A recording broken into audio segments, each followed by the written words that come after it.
C'est long. J'aurais cru que quelque chose allait se passer plus vite que cela.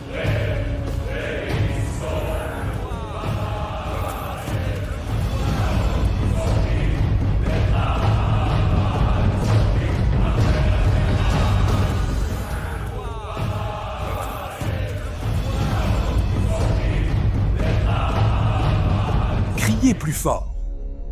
Il est très occupé. Ou bien il est peut-être en train de rêvasser, ou encore il est en voyage. Ou bien peut-être qu'il dort. Alors il ne vous reste qu'à hurler pour le réveiller.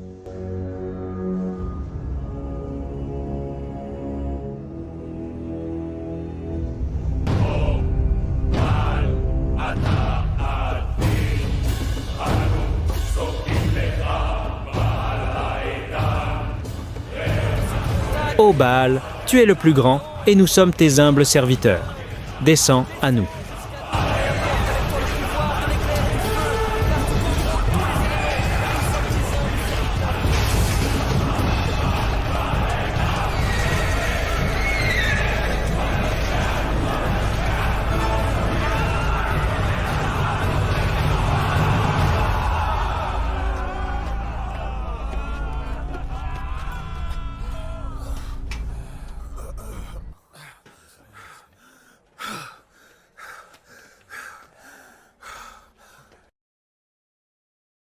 Il n'y a rien eu, même pas une étincelle. C'est bizarre.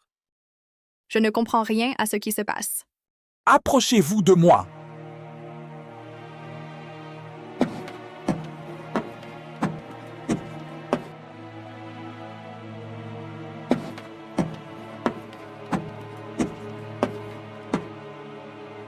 Remplissez 4 cruches d'eau et versez-les sur le sacrifice et sur le bois.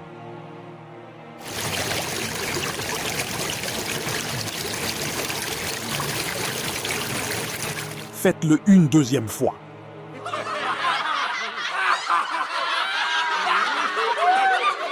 Il a perdu la tête.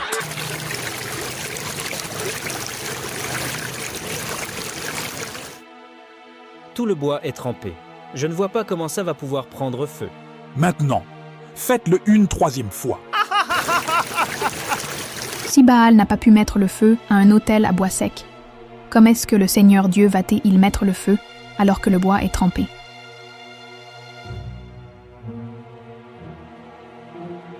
Éternel, Dieu d'Abraham, d'Isaac et d'Israël, que l'on sache aujourd'hui que tu es Dieu en Israël, que je suis ton serviteur et que j'ai fait tout cela par ta parole. Réponds-moi, ô Éternel, afin que ce peuple reconnaisse que tu es l'Éternel Dieu et que tu ramènes leur cœur à toi.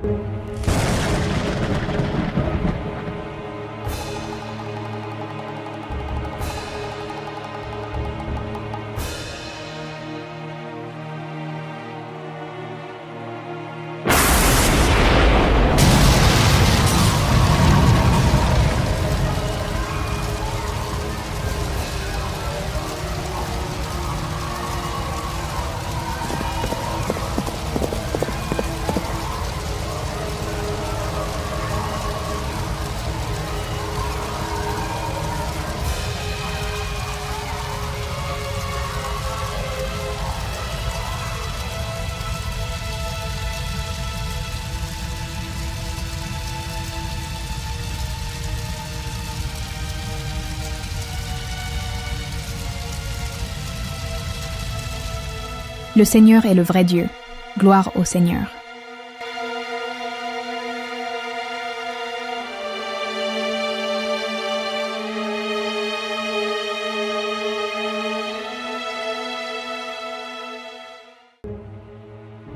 Après la fuite des faux prophètes et la reconnaissance du peuple, Élie monte seul au sommet du mont Carmel.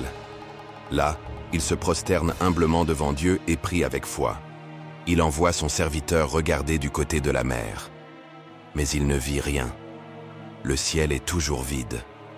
Au bout de la 7e fois, il y avait un petit nuage, grand comme la paume d'une main, qui monte de la mer. Élie l'envoya dire à Akab d'atteler son char et de descendre, car la pluie va l'arrêter. L'histoire du prophète Élie nous enseigne plusieurs leçons puissantes et toujours actuelles. Elle nous rappelle d'abord que l'Éternel est le seul vrai Dieu, vivant et souverain, capable de répondre par le feu quand les idoles, même soutenues par la foule, restent muettes et impuissantes. La foi d'Élie nous montre que Dieu n'a pas besoin de spectacles bruyants pour agir.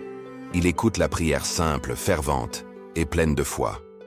Seul contre un roi, une reine, 450 prophètes et tout un peuple dans l'erreur, Élie prouve qu'un homme debout avec Dieu vaut mieux que des centaines d'hommes agenouillés devant le mensonge. Son obéissance totale, sa vie de solitude, son courage dans l'épreuve et sa confiance dans le silence ont permis à Dieu de manifester sa gloire. Même dans la sécheresse, Dieu prend soin de ceux qui lui obéissent. Que ce soit par des corbeaux ou une pauvre veuve, Dieu ne manque jamais de pourvoir. Cette histoire nous enseigne aussi que Dieu forme souvent ses serviteurs dans les lieux cachés, loin des regards, avant de les élever publiquement. Elle nous rappelle que le cœur de Dieu n'est pas dans le bruit ni le tumulte, mais dans le doux murmure qui transforme et parle à ceux qui écoutent. Et surtout, elle nous montre que Dieu agit non seulement pour faire des miracles visibles, mais pour ramener les cœurs égarés à lui.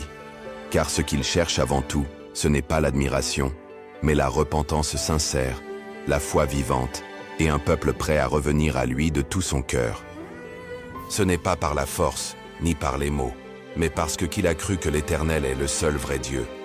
Alors retiens ceci, même si tu es seul, si Dieu est avec toi, tu n'es jamais vraiment seul. Même dans le silence, même dans la sécheresse, Dieu pourvoit, Dieu parle, Dieu agit. Il ne cherche pas la foule, mais un cœur sincère. Il ne répond pas au bruit, mais à la foi. Si tu t'es éloigné de lui, sache qu'il t'attend. Reviens à lui de tout ton cœur. Si tu as suivi mon histoire jusqu'à la fin, écris en commentaire « Je reviens à Dieu ». Abonne-toi, aime cette vidéo et partage-la pour que d'autres puissent découvrir la puissance de l'Éternel. Et si tu veux soutenir cette œuvre, tu peux le faire via le lien PayPal en description ou en commentaire épinglé. Que Dieu te bénisse et souviens-toi,